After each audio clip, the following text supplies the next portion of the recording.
Good afternoon, ladies and gentlemen. Welcome to another Listen with Vobes. Listen. It's the 14th, I think, of December 2020, and it's 4 o'clock. So, time for a drink. A bit of PLJ, pure lemon juice, up the old nostrils. That's what does it. Hello, welcome. We are reading On Southern English Roads, and this is chapter 15 we are coming up to. Let's say a few hellos to a few people. Hello to the lovely Julia, who managed to get into the chat before I managed to get into the chat. My goodness. To Turbo Stream, to Billabong O'Neill, to Philip Hammond and Mary, good afternoon to you. To Peter Coombs, to Justine Jones, to Linda Kane, Days of Yore, The Green Man, Audrey Forbes, and John F. Thank you very much. Nice to see you. And anybody else who happens to come along at any time in the future, welcome to the show. We are reading On Southern English Road to just give people a little bit of time to log on. Hope you found the stream all right. Hope you had a nice weekend. I had a nice weekend. Supposed to have had some time off. I did think I had some time off, but I can't remember what I did with it. I think I read about 3 pages of a book. Not this one, a different one. And then the rest of it was doing chores, catching up, and bits and bobs, really. So, no, didn't really. Today I've been out filming, but I'm afraid to say wasn't the best of filming. Where I went, I felt quite oppressed by it. Really felt like I didn't want to be there. The wind was blowing. I could barely hear myself think.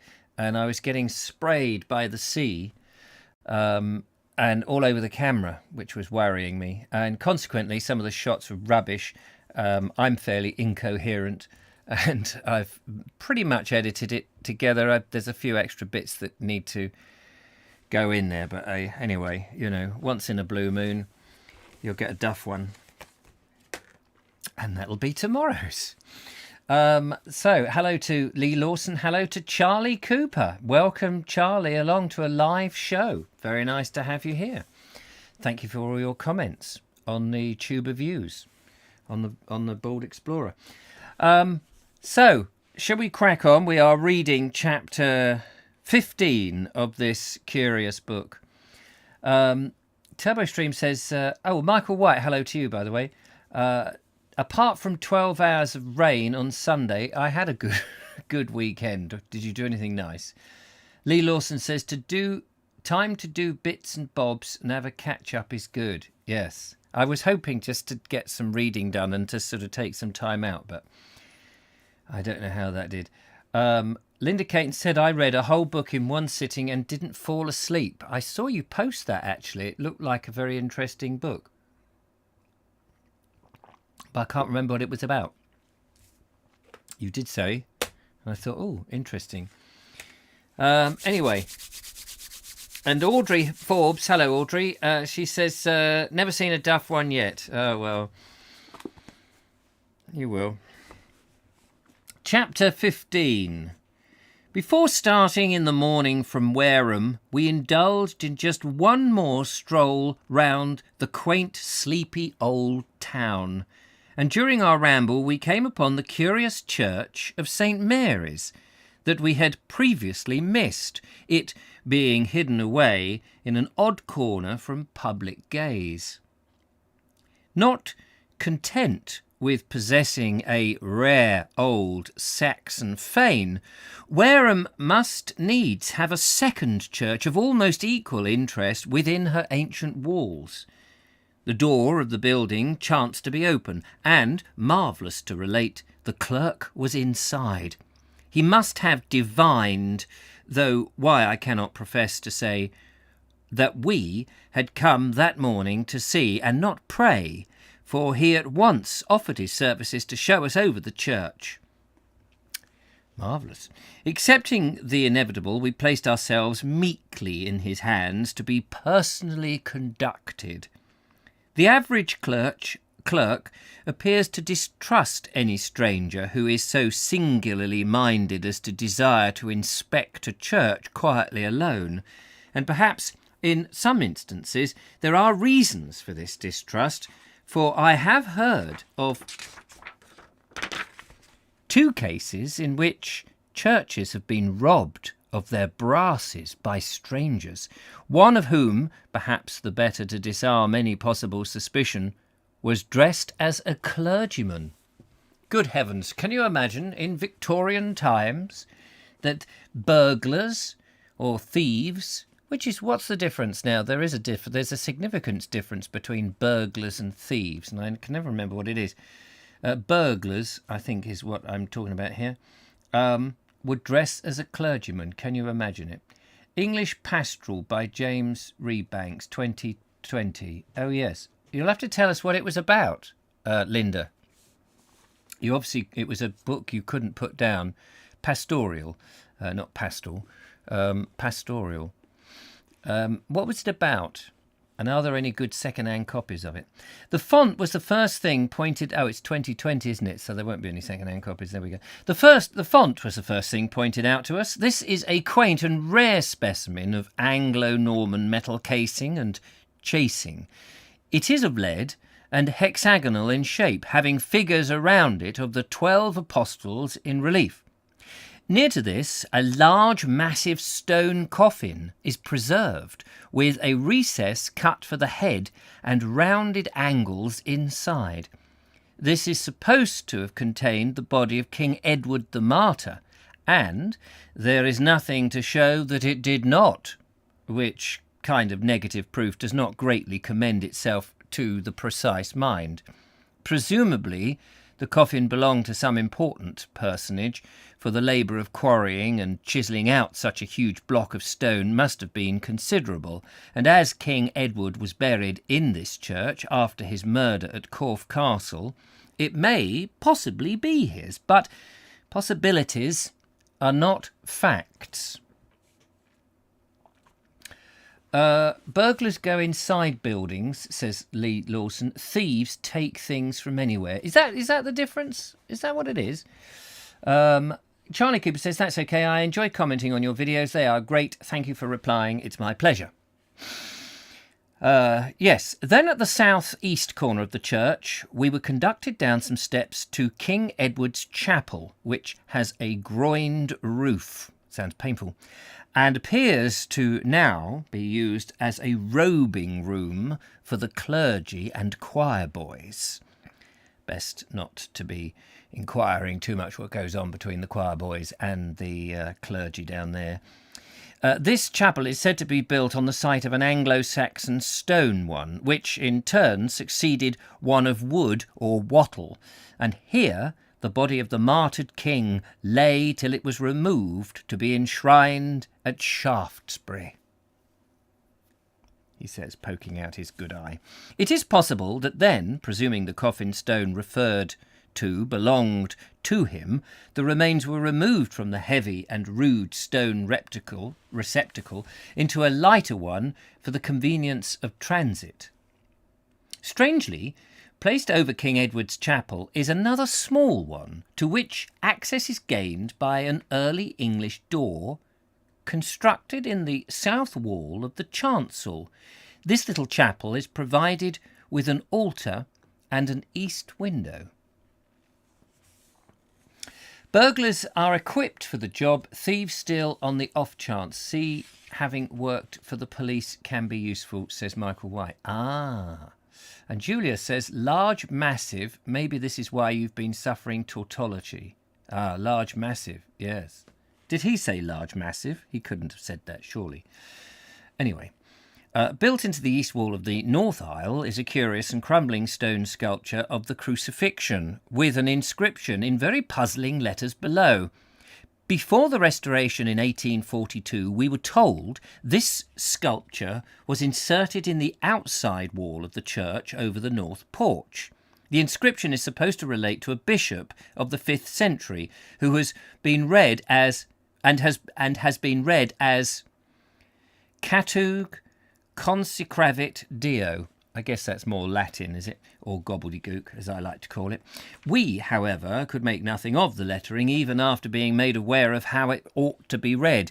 It appeared to us that with a little imagination it could be construed into almost anything. Inside the south porch, several more ancient inscribed stones were pointed out to us, built into the wall. These, the clerk remarked, had been too much even for the learned authorities who had deciphered the Catug legend. Outside the church is a portion of the old priory house that, with its time-toned walls and crumbling gateway, makes a very pleasant picture. Apropos of deciphering inscribed stones, a gentleman, or even a gentleman, it's just the way it was split up, a gentleman related to me an amusing experience which came under his notice. It appears that upon a certain occasion he joined an archaeological society's excursion, and that one of the members, during the expedition, discovered a curiously carved stone in the wall of a farm building. On top of this stone was a rudely cut mark that one of the learned lights of the party pronounced to be a crude representation of a bishop's crozier, and the lettering below to be certainly Anglo-Saxon, and expressing his opinion that the stone was an important find, as he had little doubt, but that a portion of the memorial... as he had little doubt, but that it was a portion of a memorial to an early bishop. Just then the farmer appeared on the scene, and in reply to inquiries as to whether he knew anything about the stone, replied, to the chagrin of the learned light and to the amusement of the others, that it was carved by a shepherd of his father's a long time ago when he was a mere boy. He believed that the shepherd had done it just to amuse himself, and that the design on top was intended to portray his crook.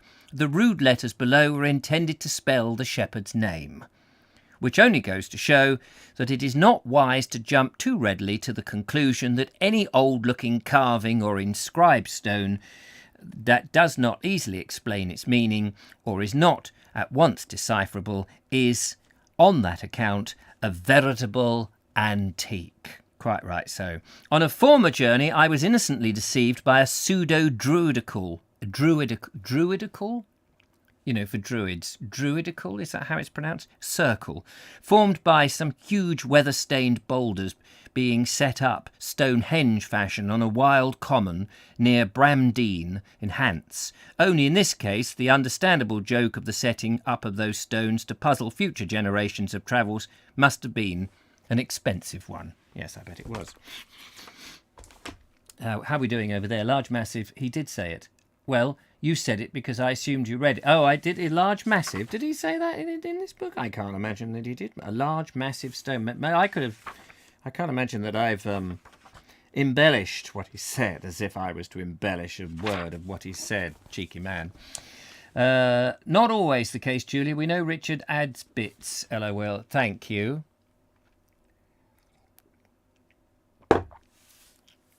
Not true. I add nothing. We left Wareham by the west gate, now merely a gap in the grass-grown earthworks, or rather walls. Near to this even, is a spot locally called the Bloody Bank, where a number of unfortunate men were executed by the order of the infamous Judge Jeffreys for taking part in Monmouth's rebellion, the judge excusing his severity by stating that treason must be stamped out of the land. He might have remembered Sir John Harrington's epigram, "Treason doth never prosper. What's the reason? Why, if it prosper, none dare it call it treason." On our road, not on our road, I added the on there. Our road was level at first, with wide grassy margins on either side of the way, and glorious views to the south of the Purbeck Hills that melted on the horizon into a wonderful grey-purple tint. The charm of the rare colouring of these hills was a delightful and continued surprise to us. After a time our road opened out into a rugged gorse-spread common dotted with a few ragged Scotch firs. Here was colour again, the bright yellow of the gorse all aglow in the summer sunshine, its brilliance set off by comparison with the dark, gloomy green of the firs. As we drove gently on, we had a fine view of our left over. We didn't quite do that. As we drove gently on, we had a fine view to our left over a well-watered valley. It's so easy to misread, to over our left over. Yeah, no, it is left over, but it's left over. Sometimes they should write punctuation for reading rather than for writing. As we drove gently on, we had a fine view to our left over a well-watered valley, in the centre of which stood the pretty village of East Stoke. Curious, because there is a north and south Stoke near us in Sussex, near Arundel, and I think, actually, if I remember rightly, was in Philip Mercer's book, the South Stoke, anyway. Pretty from a distance... Pretty from our distant point of view, at any rate. The village was situated close by the side of a winding river, which was spanned by a grey old bridge. Then, passing by some thoroughly Dorsetshire cottages of mud walls and thatched roofs, we came to a wild and extensive heath, on which nothing but stunted heather seemed to grow. The sun just then was baking hot, for on some days the sun can shine in England in a manner worthy of India, but no shelter of any kind could we obtain. However, we might have been worse off had we been caught in a thunderstorm in such a bleak and inhospitable region. Our road was in our favour, and far ahead, in the direction we were travelling, we caught the welcome glimpse of a green and tree-shaded country, with a river winding through it. What is Linda Kane saying? Or to reorganise sentences, all the right words, but not necessarily in the right order. Yes, that's right. Not right over. No. I don't know what you're talking about there. We were not sorry to part company from the parched and heated uplands. It was refreshing once more to come to a lowland country of cool, silvery streams, fresh meadows, leafy hedgerows, and wide-spreading elms, with all their wealth of shady foliage. Driving on, we reached the banks of the slow-gliding River Frome, a charming and clear little river that flows through a lovely country. Just before crossing the river, on the past-century bridge, we espied the grey gables and chimney stacks of an ancient home. The sight of this at once caused us to pull up and get out our sketchbook and camera.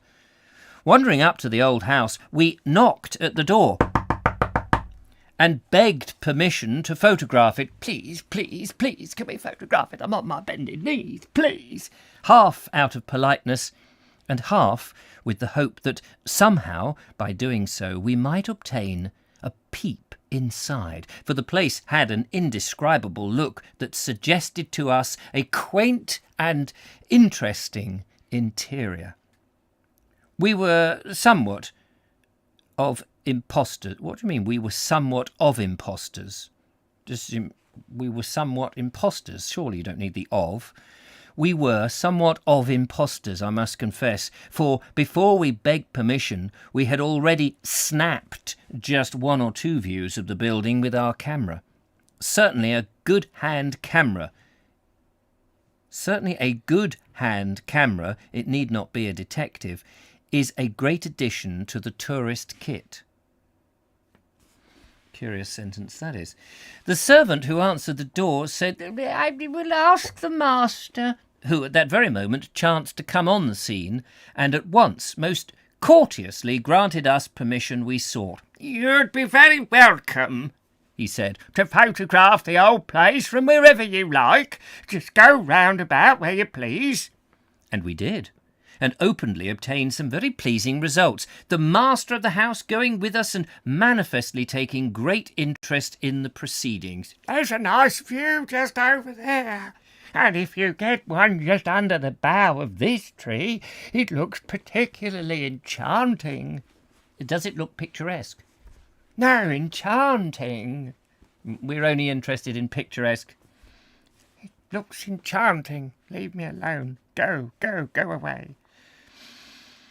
During our conversation with him, we learnt that the old house was known as Wool Manor, the village of Wool being across the river, and that the bridge was also called Wool Bridge.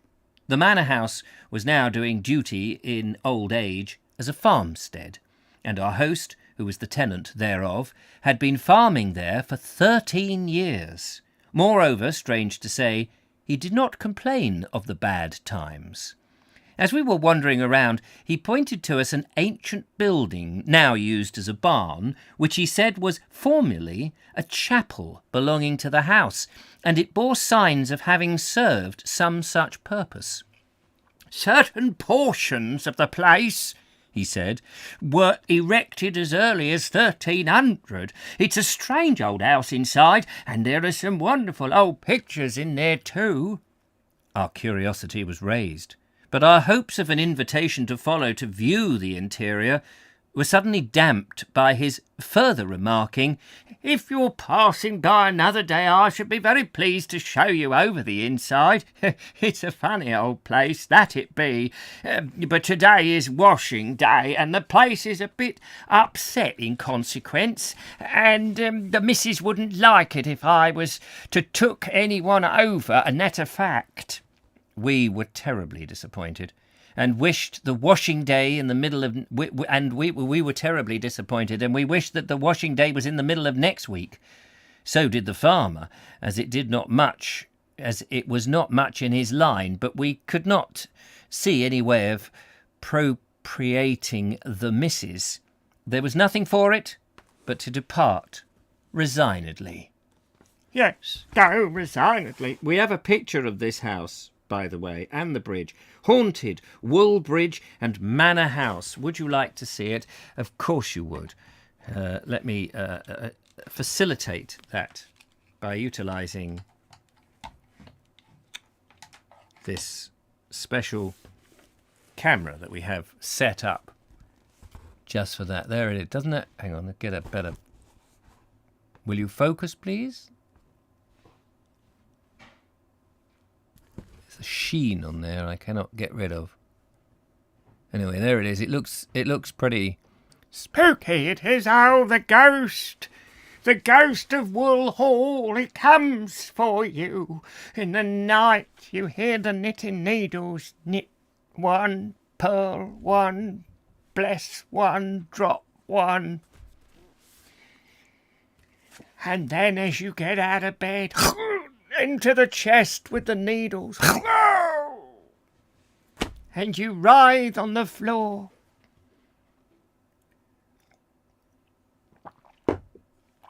Apparently you do writhe on the floor.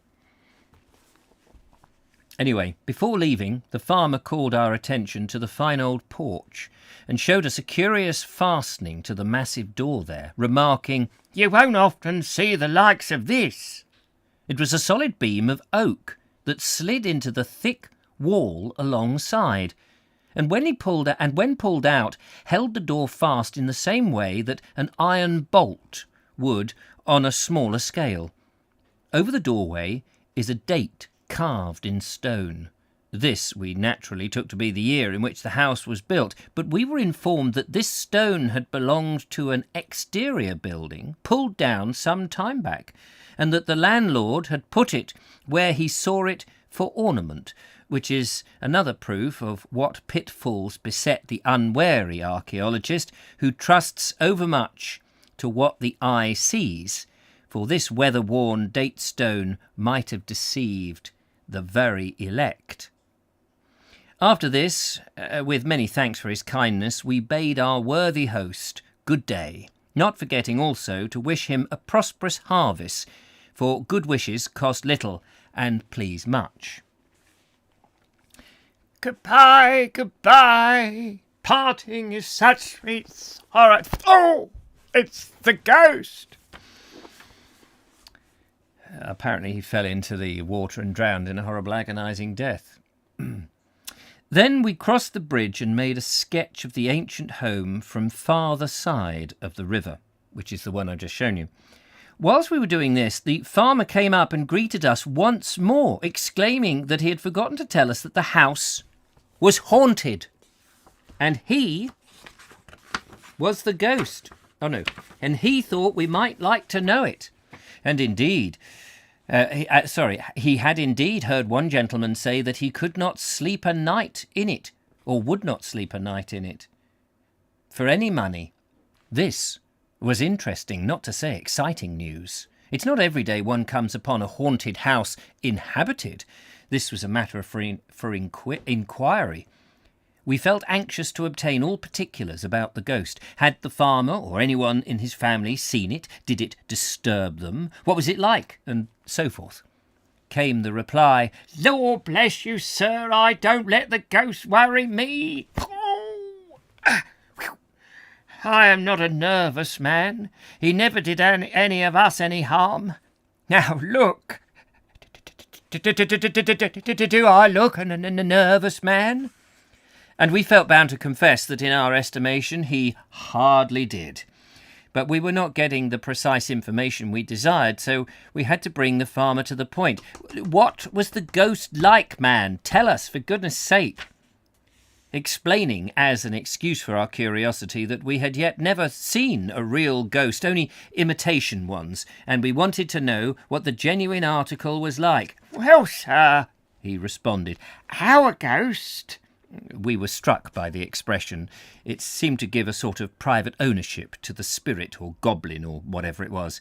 Our ghost consists of a coach and four, with a ghostly coachman and all complete, but no passengers, and it drives right out of the top window there, at midnight generally, but he's very irregular in his movements, and he goes so mortal fast that I can never see him myself, but folks all around swears that they do.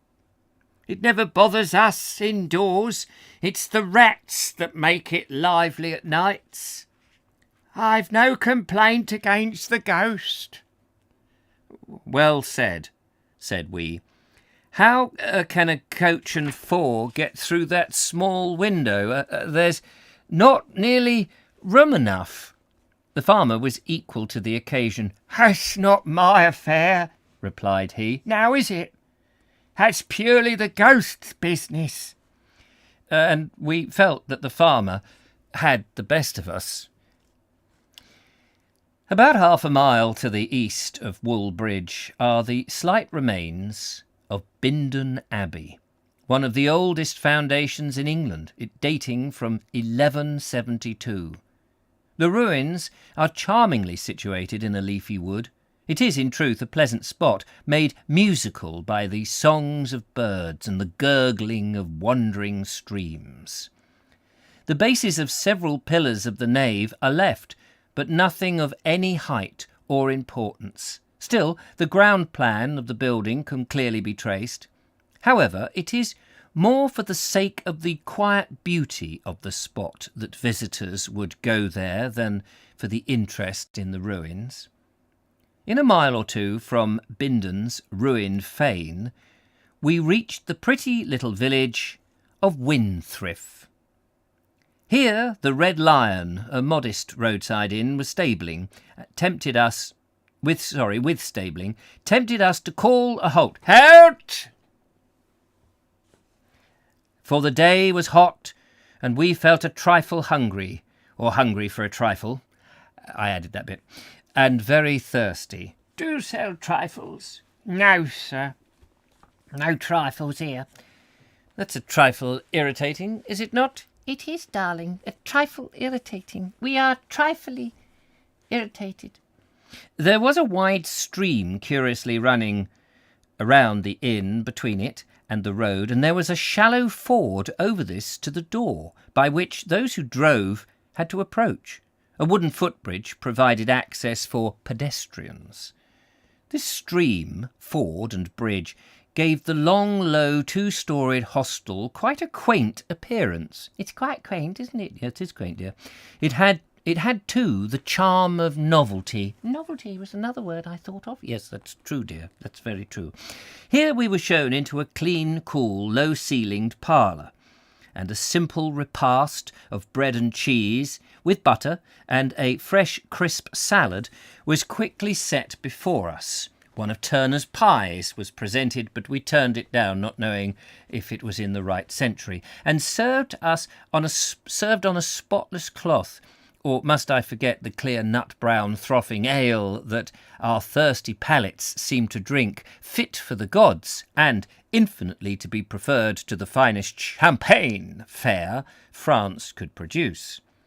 We had a chat with the landlady, who appeared to be very busybody, for the thirsty travellers on the road seemed many poor, and Nick-Nip, and his brother. We had a chat with the landlady, who appeared to be a very busybody, for the thirsty travellers on the road seemed many and poor, but for all she had a smile. In the little bar we observed a notice hung up conveying this intelligence: "Our credit department is closed for repairs." Very good. Just going to pause there for a second to see what's going on here. Very ethereal. I've seen the old bridge at Wool.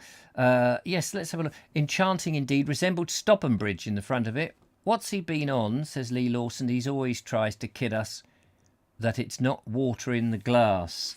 Houses has a little one. He's on V's, not E's, says Michael White. I'm trying to work out that one, Michael, myself. Think of tablets with smiley faces on, Julia. Phobies. Not Viagra, then. Bink. Oh, no, not Viagra. He doesn't need drugs. He is a drug, says the lovely. Oh, thanks. Richard should get an Oscar with all the character voices he's putting on. Thank you, Charlie. Absolutely. I try to bring these characters to life in a sort of pantomimic way. Have we had any picturesques yet? No, he's avoided picturesques, hasn't he? Michael White says, I think he's really fueled on coffee, LOL.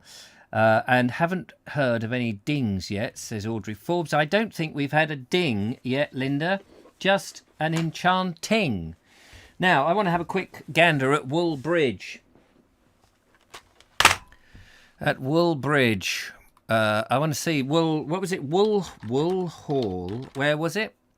Wool Hall in Dorset somewhere. No, it is Dorset, isn't it? Dorset. Is the door set? Yes, the door is very well set, thank you. No need to ask. Twice.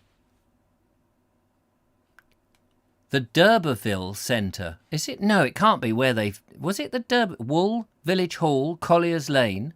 What? No, that can't... Wool, Dorset, Wikipedia. Wool and Woolbridge Manor. Ah, Woolbridge Manor. That sounds more appropriate. Oh, here we go.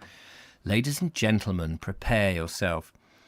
In Dorset life, Wool and Woolbridge Manor. Here we are. At first sight, few place names in Dorset could have a more obvious origin than Wool. But the flocks of sheep grazing the meadows surrounding this large village have nothing to do with it. Rather, the name derives from the well, the old world word for spring. In addition to the river Froom, many springs flow around Wool, and those surrounding meadows are as often as not old water meadows. Drowning them by a system of channels and hatches to produce rich early grazing was a highly skilled job. Anyway, there is a picture of Wool Hall, just as he said. Isn't that nice?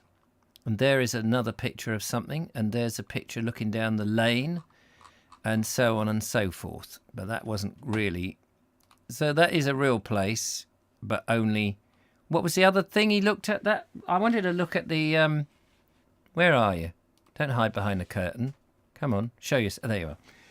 What was the name of that abbey? Oh, Blinden Abbey, was it? Blinden Abbey? Blinden.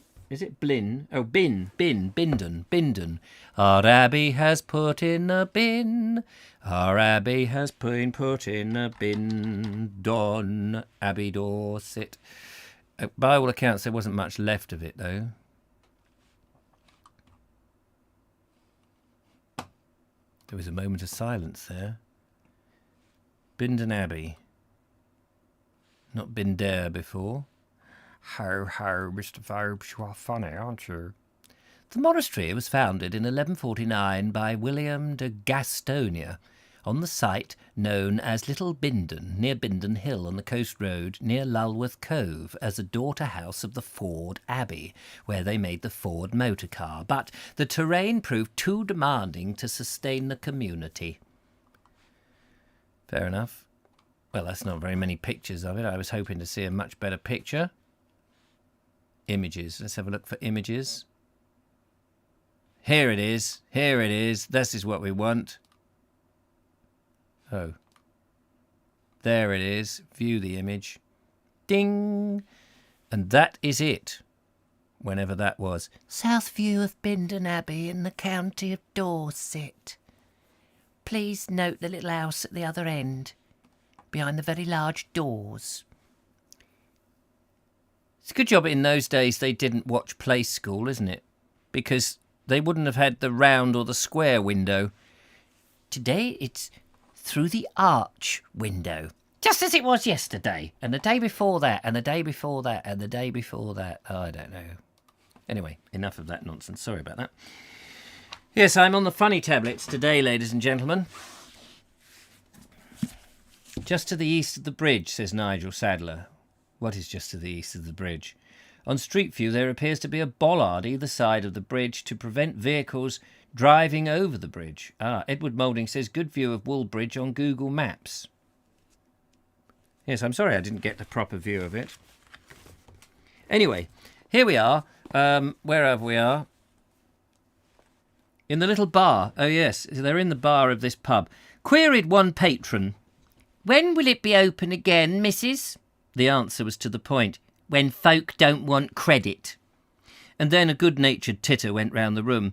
It doesn't take much to amuse English country people, and I think it's a good sign when people are easily amused. I'm easily amused. It is the upper classes who are so difficult to arouse any enthusiasm or laughter. They are trained in a school of reserve. Poor folk do not bother their heads about precedence, formality, or being introduced, or belonging to a certain set. They are companionable at once. I think that's fairly true, actually. Yes, oh yes, it's very amusing. Yes, yes. What is it? A joke, is it? A joke? Yes, yes, I will laugh in due course. Thank you. Mother, how is it we laugh again? Ha ha, ha ha, ha ha ha ha. Is that how it goes? Outrageous. Outrageous. Whilst we were enjoying our simple repast, not a word that you hear very frequently, is it? Repast. A touring cyclist arrived. A touring one, as opposed to a pushing one and not going very far. I'm just going from here to there, not very far today. Anyway, a touring cyclist arrived and sought rest and refreshment at our inn. A quiet-spoken gentleman. Hello, I'm just going to leave my bicycle outside. He was shown into another parlour to have his meal. Get out there, you quiet person. We don't want to hear your voice in here. And it was only outside the inn. He was shown into another parlour to have his meal, and it was only outside the inn while smoking a pipe that we were able to make friends with him. I must say I like when I'm travelling to exchange views with those I meet on the way. From Russia with love. From the pier that chance has brought me in contact with on rare occasions at country inns, to the peasant and the ploughboy, always at command. On our road, it doesn't say any more about this cyclist. I would like to have known a little bit more about him. What was his inside leg measurement? Was he wearing +4s? What was his bike like? Did he have his inflatable tyres, or did he have rubber ones? Was it chain, or was it a bone crusher? I mean, all this information we're not given. It's terrible. On our road to Dorchester... No, I've done it again. I've misread the sentence. Our road on to Dorchester, So it's all the right words, but always in the wrong way. Our road on to Dorchester was a delightful one. Thank God for that. The country was interesting and the scenery was beautiful. To our left, there rose a long range of low, undulating grassy hills, a golden green in the sun and a cool grey green in the shade. A range of hills that reminded us distantly of the South Downs, only more varied in form and colour, though not so grand in mass. The first place we passed was Warmwell, with a quaint old manor house that was freezing cold. Oh, I made the last bit up. Warmwell. The heat of the sultry summer afternoon caused us to make a feeble joke as to the inappropriate name of the village during the hot weather. The next village was all stone built and had a somewhat austere look. The churchyard there, we observed, was raised well above the level of the roadway, presumably by long continued interments. We noticed an ancient holy water stoup outside the west door of the church, and that was all of interest that we could discover. Not interested in none of it other stuff? No, not really, no. Just like that, what is it was? Holy water stoup. Yeah, nice. But the country became undulating and the scenery pleasantly varied. Great rocks peeped up in the places through the soil, and meadows that gave a feeling of sterner north country. What? I didn't read that properly. I'm going mad now. Now the country became undulating, and the scenery pleasantly varied. Great rocks peeped up in places through the soil, and meadows that gave a feeling of the sterner north country. A mile or two further on, at the bottom of a dip in the road, we reached another small and primitive hamlet, with the long name of Winterbourne Came. The ancient church here, approached by a footpath across a field, was picturesque looking, with its ivy-grown tower and its peaceful God's acre. We saw the stump and the steps of the old churchyard cross. The interior of the building was primitive to a degree, simple and unadorned enough, indeed, to have delighted the heart of a Cromwellian Puritan. Day of yore. Warning. Ding approaching. How did you know? Are you reading the book at the same time? The roof was of flat plaster, and there stood the old-fashioned pews of our forefathers, I nearly said then, our forefathers in the nave. Look, darling, there's 4 of our fathers. Where's the 5th? I don't know, darling. It's nice to see Daddy and Daddy and Daddy and Dad. Where's Pa, Ma and Cha and Va? You're not sure. They're not here. Along the walls by the side of these were rows of plain wooden pegs for the congregation to hang their hats and coats or cloaks on. There's a red cloak there and some red underpants. Who do you suppose that could be? Not sure, but there's somebody. Is it a bird? Is it a plane, dear? Why, I have no idea. Wrong century for us.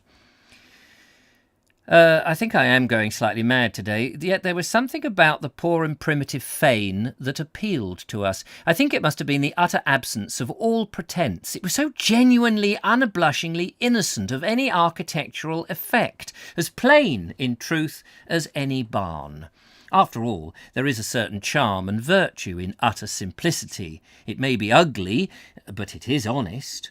A window plainly glazed, through which one can see the blue sky, moving clouds and green leaves, is far less offensive to the art-loving eye than a pretentious, traciered one, filled with pore-stained glass of wretched design and crude colouring. I have even the bad taste to greatly prefer, a simple stone slab floor to one of garish tiles that always suggests the entrance passage of a modern villa to me, and I prefer almost anything to the usual stock selections of bright Birmingham brass ecclesiastical fittings that follow one everywhere throughout the land from cathedral to chapel. Glare and glitter, crude colouring and overabundance of decoration that does not decorate are best left to the public house. And I'll have a pint, please, if you wouldn't mind. Michael White says, keep it up. Whatever you are on, I want some. Jolly good.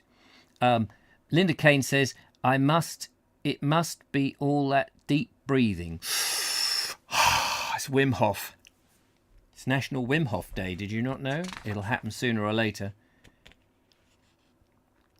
Writing of old-fashioned high-back pews calls to remembrance the following authentic circumstance. Many years ago, a country clergyman obtained the needful authority to have all high-backed pews in his church cut down, which was duly done, one member of the congregation alone objecting, and he was so annoyed at having his old seclusion intruded upon that he actually had the floor of his pew lowered and descended into it by steps. I cannot believe that. In a church, he'd basically dug a pit so he could slump in his church during the sermon and not be seen. Damn and hellfire! Hell and damn fire! Hell and damnation! Whatever the bloody words are. What are you doing asleep there? Approaching Dorchester, we caught sight to our left of the dark mass of Maiden Castle, rising conspicuously from a bare down. This ancient and vast British earthwork, covering over 100 acres with its steep and successive ramparts, is an amazing product for the time, and would, I imagine, be reckoned an important achievement in the present day too, bearing in mind the amount of labour and time, even with steam and modern appliances, that would be required to move and embank all this earth, and remembering also that the engineering feat accomplished in transporting and erecting the mighty monoliths of Stonehenge in their upright position, besides the raising and securing the huge horizontal imposts above, one cannot but wonder whether the ancient Briton were such a complete savage as he is generally regarded. It must come to pass that he had designed and manufactured a JCB before all else had, for how else could he do these amazing feats? Maiden Castle and Stonehenge at least proved that he was fully capable of carrying forward engineering works of considerable magnitude, works that have lasted long enough to have outlived their history. Entering Dorchester, we learnt by a street name board that we were driving along the Ison Way, and another notice board on an open grass space on the top of the way informed us that this was Gallows Hill. Here it was that after Judge Jeffreys' bloody assize, a number of unfortunate prisoners who received sentence of deaths were executed. Wherever you go in England, you come upon historic ground, but seldom so hatefully stained as when one follows the footsteps of this infamous judge. Hang them! Hang them all! So cursed was his memory here that for long years afterward the worst expression a man in a quarrel could employ against his opponent was, "May the bloody judge get hold of you!" What, me? Yes, hang him! At Dorchester we found comfortable quarters and excellent stabling at the King's Arms, an old coaching house duly mentioned in our Patterson's Roads. And if our worthy pre-railway forefathers fared as well as we did there, they had little to complain of. An old-fashioned coaching inn that maintains its past traditions is a delight to the modern wayfarer, and brings to mind good old Dr. Johnson's much-quoted saying that there is nothing which has yet been contrived by man, by which so much happiness is produced as by a good tavern or inn. By the by, I wonder much that famous Englishman would have thought of a... By the by, I wonder what this sentence says.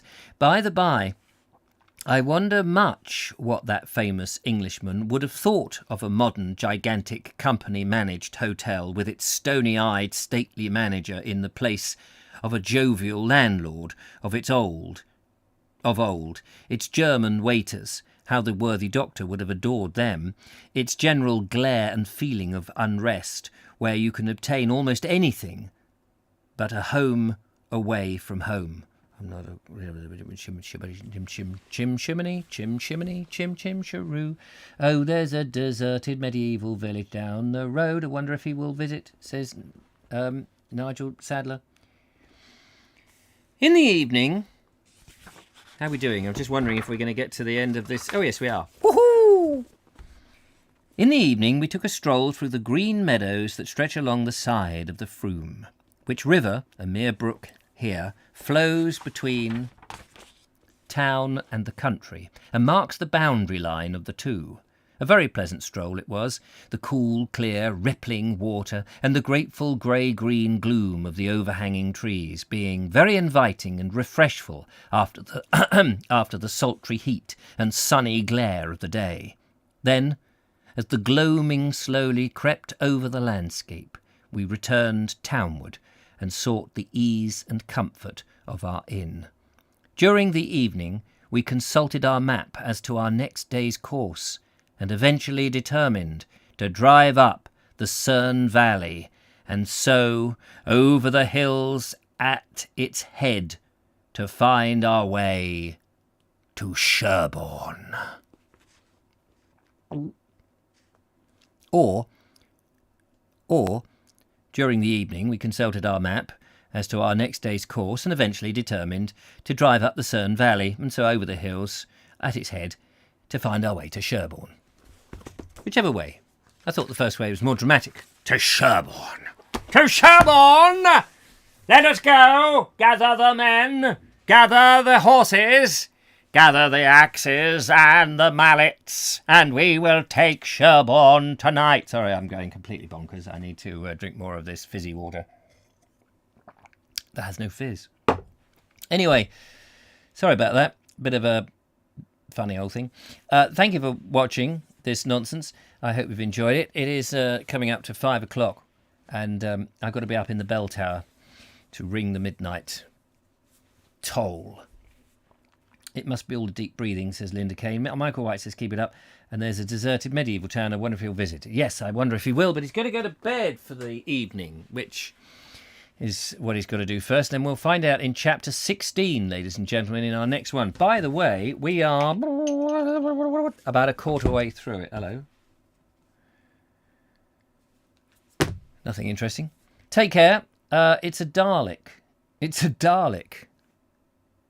Great reading, very enjoyable, very entertaining. Charlie Cooper, thank you very much indeed. I will catch you up in the Vobe Show, which will be on the Vobe Show channel, 8 o'clock this evening. Nice to see you all. Thank you for coming by. Very nice to see you. And look after yourselves. Have a good afternoon. And I will catch you probably in a more sensible mood tomorrow. I hope it wasn't too irritating. And I will arrivederci for now. Toodle pip. Look after yourself. The King's Arms looks nice, says Nigel. Nigel Sadler's in a world of his own. Bravo, one more Sherborne, dear friends. Once more to Sherborne! There we are, another great reading. Take a break. Yes, I will. I've actually got to go and edit my video now. Light the essay and finish editing the video. It never stops, you know, never bloody stops. Take care. Bye! And like a genie, he disappeared. Get me out of this bloody bottle!